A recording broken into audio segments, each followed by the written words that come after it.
Hello everybody, and today we are here with another board game review. Today we'll be reviewing Quacks of Quedlinburg. Assalamu alaikum everyone. Today we'll be telling you that why you should play Quacks of Quedlinburg. What's the theme of this game? Basically, we are doctors slash potion makers called Quacks, and we are at a potion fest, or whatever you want to call it. Yeah, there is a festival and we are selling potions. Okay? Our goal is mainly to be the best potion seller with the most points at the end of the game. And how you get points?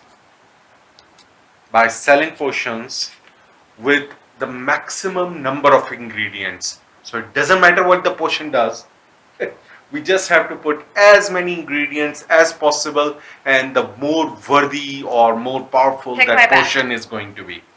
And this game is technically a bag building game. So what is a bag building game? It's a type of a deck building, but instead of making a deck, you are making your own customized bag of things, bag of ingredients in this case.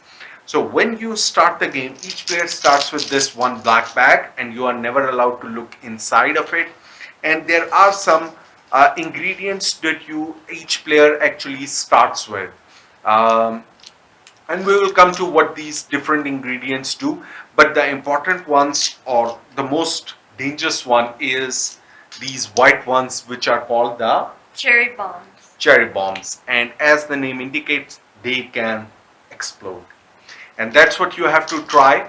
There is a push your luck mechanism, so it's bag building plus push your luck. And push your luck means that, do you really want to take the risk or not? That's up to you.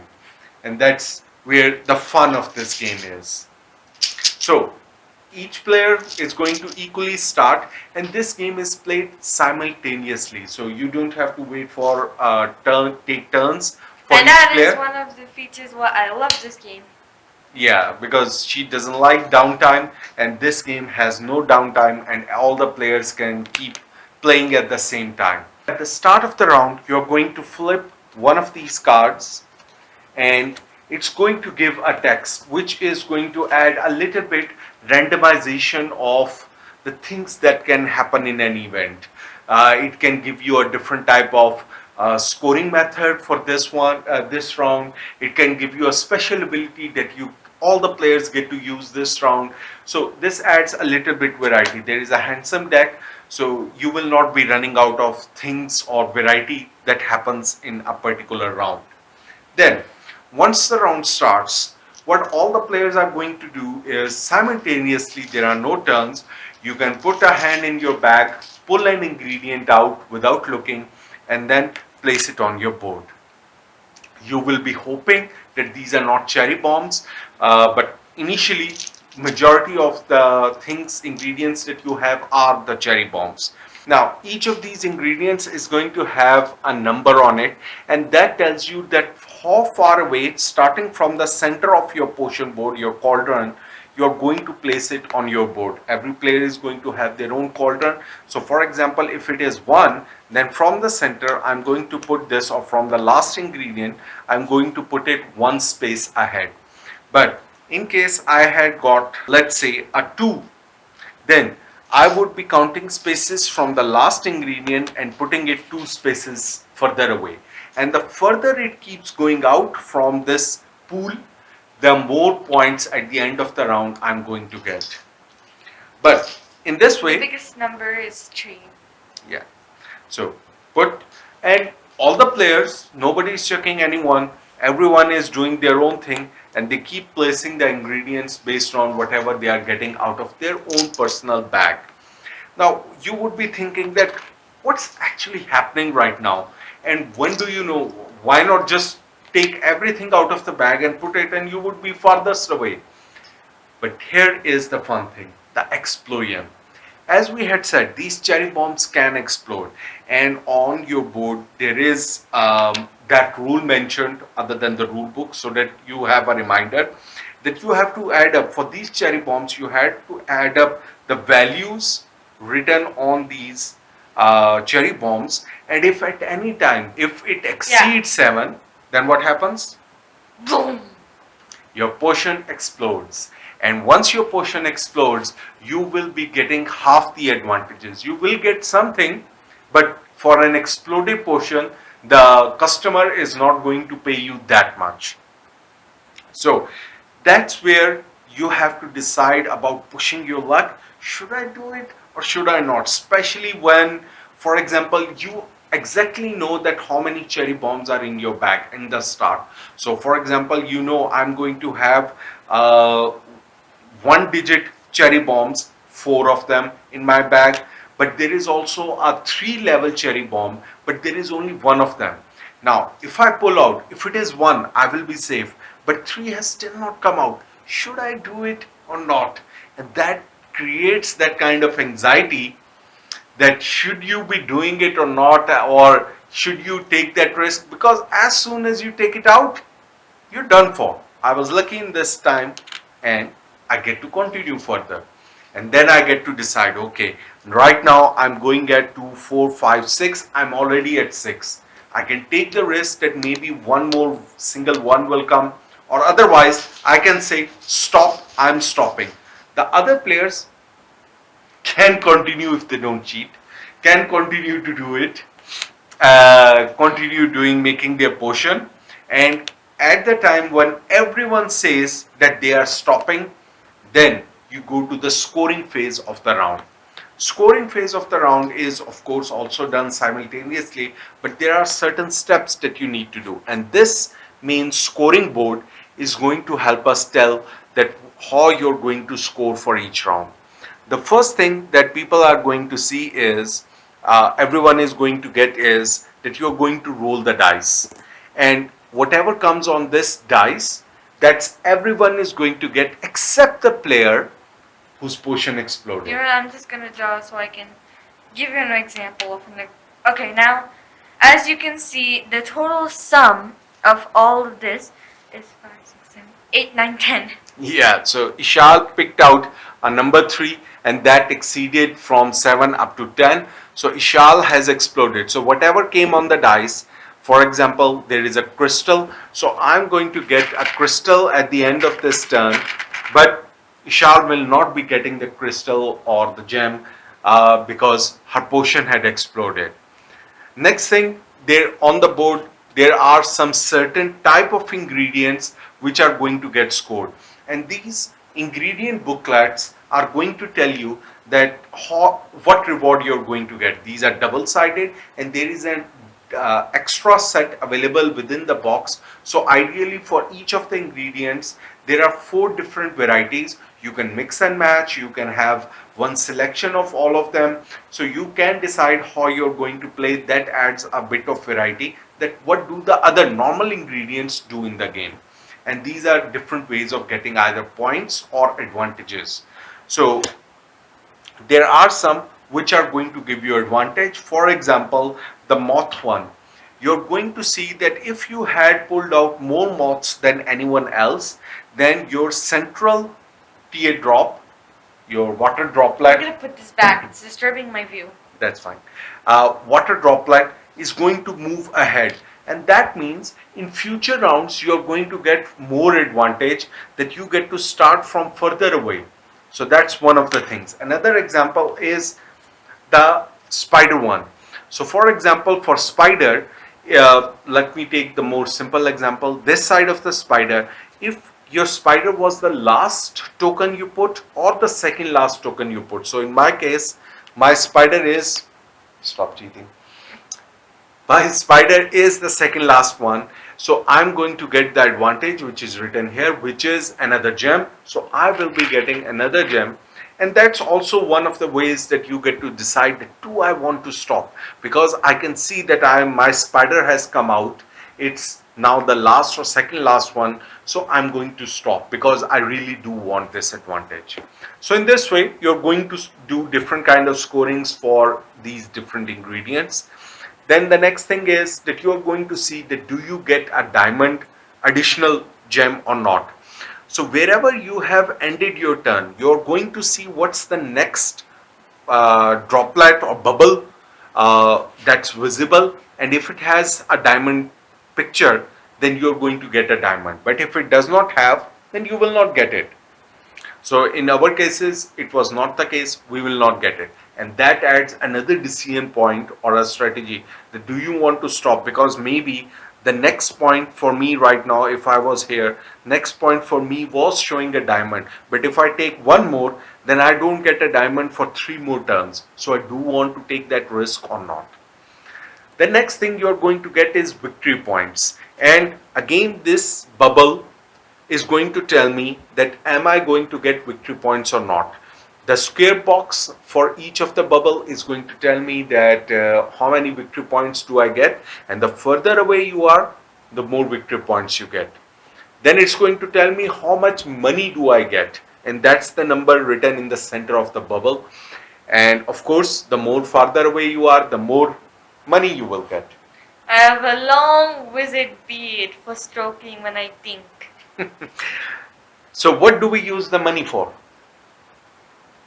Well, basically, we use the money for buying new ingredients when they are unlocked. Well, all of them are unlocked except 2 ingredients. So the game comes with not this tray, but again, it comes with a lot of these ingredients. And this is the time when you are going to do the bag building action, that what features or what special ingredients do I want to purchase. And once you have purchased, they will remain with you, except very few cases where these are disposable, but those are advanced rules. Normally, so for example, if I was at 9, then I can purchase these ingredient booklets are going to tell me what's the cost of the ingredient, and based on that I can decide to buy any number of ingredients. So for example, a simple spider, a 1 value spider is going to cost me 4, whereas a 2 value spider, which lets me move 2 spaces, is going to cost me 8.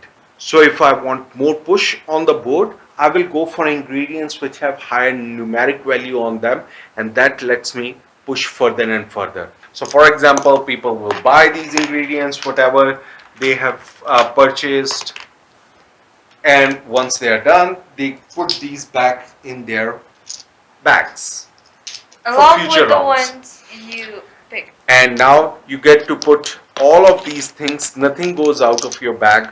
All of the previous ingredients go back in your bag. Based on the points, you will be pushed, for example, on different locations on the score track or victory point track around this board. No, it doesn't matter. Now, the last thing you can do is at end of the round, you can pay 2 diamonds to actually move this droplet further ahead. So that's one of the things these gems are used for. The other thing these gems are used for is for refreshing this bottle. Now, what does this bottle do?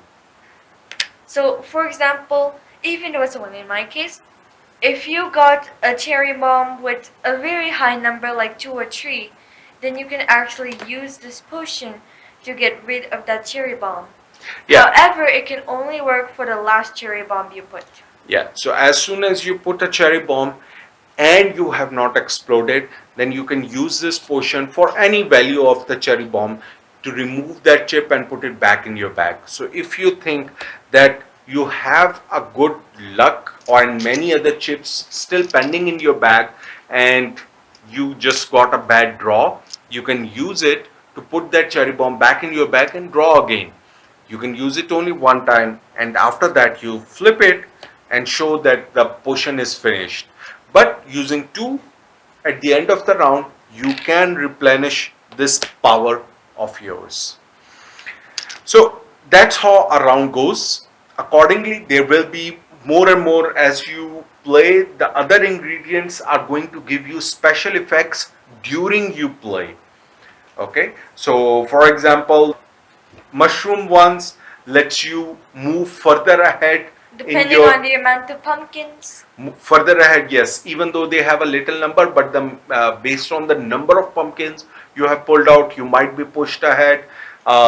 There are these ghost ingredients. The ghost ingredients based on are going to give you direct victory points. There are mandrakes. The mandrakes let you remove the previous cherry bomb from your board, and of course you can flip them, and they go to the, when you go to the opposite side, it can enhance, it can give you different abilities as well. So that's how the round and different ingredients work. You will keep on making your bag, about and the as bag? you keep on moving through the rounds, your bag will keep on getting more and better ingredients. Now, there is a round tracker, and this flame in the lamps is going to indicate the round. So the game comes with 9 rounds, and once the 9 rounds are played, the game will finish. But each of these rounds is going to unlock something new as well, and that's indicated on the lamp. We will not go into that detail, that you can see for yourself as well. So it's a very family friendly game because it's very easy to understand, it's very easy to play. Everyone is having an enjoyable time because that anxiety of what am I going to pull out of this bag. Plus, it's funny when someone explodes. Yep, it's always funny. So I will always try to push my luck. I will always try, and if I explode, I explode. But at least I died with a big explosion in my background. So, this game also is, as I said, very family friendly, because the other thing that why this game is easier for families is because of this mouse mechanism. And these mouse tails are a Is it a catch mouse up. or a rat? Doesn't matter. Okay, anyway, whatever. Something dirty. And their tails are going to be a catch up mechanism for the players who are leaving behind, as compared to, so there is no runaway leader in this one. If let's say a player is further away in the game, then there are different mouse pictures here, and as many mouse tails or rat tails are coming in between the player ahead of you, Let's just say rodents. based on that number of player, this mouse is going to move ahead that many bubbles. George, that guy in behind. Yeah, so the player who's behind, so right now there are 2 rat tails, so Ishal will move this 2 spaces ahead of her default space of the tiered droplet. And now what this indicates is that she will be starting, she has a head start of starting the potion from further away already for this round only. At the end of the round, it will be again evaluated that now who is further behind, and that's the advantage they will get. The player who is always ahead gets no such advantage. We have explained all the game. At the end, whoever has the more victory points, doesn't matter what's in your bag, but using those ingredients strategically, which do you want to invest in, that's where the strategy comes in. What did you think about the game? Overall, this might have been one of the best games I have ever encountered. Even more than exploding kittens. I still can't say this. You like exploding things? Yes. Yes. I like it, but I And like do you it like more exploding Baba? Yes. In whichever game Baba explodes, she will enjoy that. Okay. Now, this game has won the Kinderspiel des Jahres, the Minute. Connoisseur Game of the Year, so the Experience Game of the Year award. So it is a very famous game. But even though it did win the Gamers or Connoisseurs Game of the Year award in 2018, but I still do think this is a perfect game for families. There are strategy elements, that what do you invest in, when do you There's stop. plenty of anxiety, which just makes it even more But- funnier. Yeah, but those elements are far and few as compared to the fun of just pulling things out of a bag and putting them on a board. It cannot be Take my money. explained, because initially when I heard about this game, I thought, well, what are we doing? Because whatever will come out, you will put that on the board. Where is the strategy, or where is the fun element in that? But after I played this, then I understood that where the fun is, because the fun is about, do you want to pull and risk blowing up, or do you want to stop? It's just that the fun element, it's quite hidden when you see the game. When you hear people talk about it, you'll be like, where's the fun element in that? But when you play it, you're like, how did I underrate this? This is the This is the best thing Okay. I've ever So encountered in my we life. have talked about again a lot of variety in this game as well. There are different ingredients. The oracle changes each round from game to game. Different things, fixed things unlock in each round as well. Plus, the boards are double-sided as well. Boards are double-sided, and there are different things that you can do using the other side of the board as well, and that adds another element to the game. So from a variety point of view, the game has, even though the game was simple, but they have pushed enough content within the base box that you will be happy for a long time, that you can keep playing the same thing over and over and it will still feel fresh. Vishal, what will you rate the game? 100 out of 10. Actually, no. Yeah, 100 out of 10. Okay, so you can do the maths yourself, because that maths is not possible for me. That what is 100 out of 10? It's not even possible.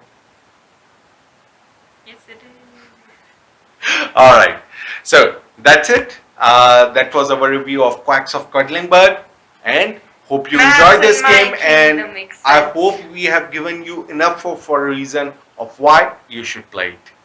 Happy gaming! Happy gaming!